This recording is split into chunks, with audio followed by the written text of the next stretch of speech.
Hi there, it's Sailing with Dave here. I'm actually editing a lot of my videos from the beginning of the season right now, and one of the videos I wanted to just bring to your attention was the one where it was quite early April, and I'd indeed jumped into the water to get back to shore after mooring Lulu up for the first time, and it was I think looking back at the video now, I've realised that that could have gone quite a lot more wrong than it did, and I wanted to just highlight the dangers that cold shock can bring. So it was at this point that I was, not fearing the water at all. I'd been in it all day, but little did I know that I'd actually only been in it knee deep. So of course it was a lot warmer where it was shallow. Here goes. Everything's packed up. Hopefully she's not going to sink again. Well, I think she'll be fine. I've got to take my battery back though, so I'm hoping there's not too much current and we can get over there. Just waiting for a little bit of a lull in the wind, but I don't think it's going to come. So I think we just got to get ourselves in. So nice and slowly, easy does it, I think, and we'll be fine.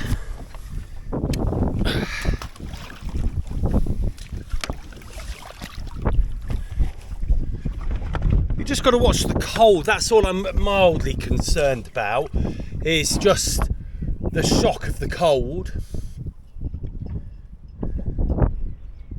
Right, there we go. So at least here I was mindful of the cold shock and how cold the water may be. And at this point, yes, it was cold. It was like jumping into a freezing cold swimming pool. But I didn't realise just how cold it was until I got about this far across.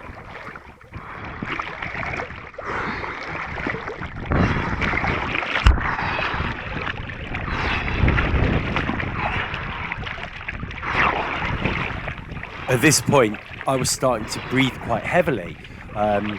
And I was starting to realise that this was going to be a little bit of a challenge, I was never in fear of my life, but I did know that this was really cold water and I had to get out of it quickly by now. It's cold. At this point, the camera goes underwater. I was actually feeling for the bottom because I knew the bottom of the lake would come up quite quickly. I was feeling for the bottom because I wanted to get stood up and get out.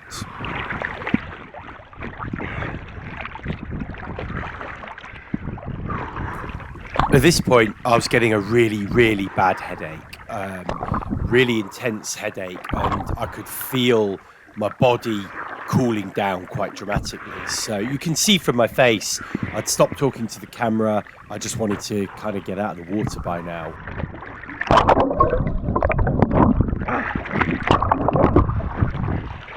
As soon as I got out of the water, it was like bathing in the sun. So you could feel the heat on your body. And I instantly got a bit of a perk up knowing that I was out, I was safe.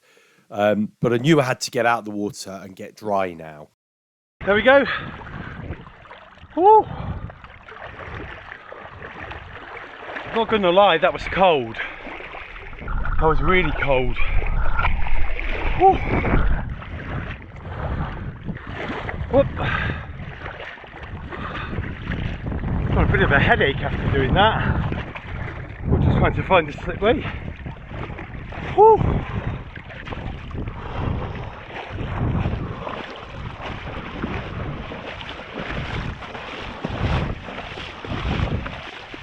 Oh.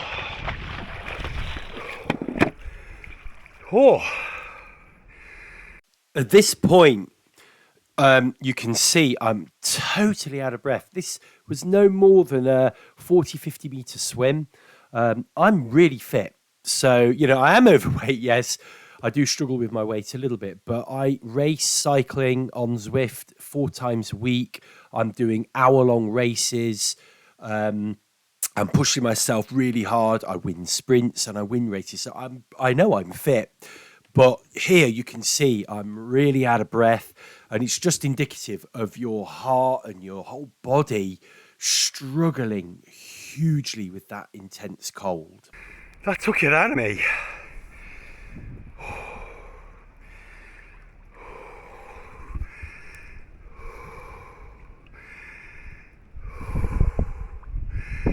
Just checking my pulse. Everything's getting back to normal now. Whew. That might have been a bit silly in shorts and nothing else.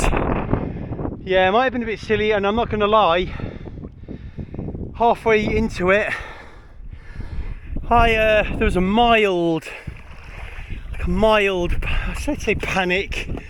There was just a mild, I could feel my heart pounding. I cycle and I race, so I know I'm fit. Need to lose a bit of weight, but I know I'm fit.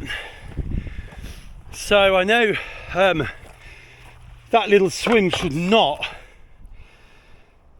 have taken it out of me like this, which means it was cold. Right. It's fortunate the sun's out, because it's really warm on the skin. But I need to towel myself off now and just sort myself out. So I wanted to repost this video and emphasize one of the dangers of cold shock. I think what you were viewing there was somebody that was definitely suffering with cold shock. I don't know how much longer I could have been in that water for before things got serious, but I know for a fact there's no way I could have got across the lake, or halfway across the lake would have been pretty. I don't really know if I could have done that, So I certainly would have been ditching the battery and ditching the camera and swimming for it if it had been any longer. So it just goes to show, everything looks lovely. The springtime makes everything look warm and nice, and it's all waking up.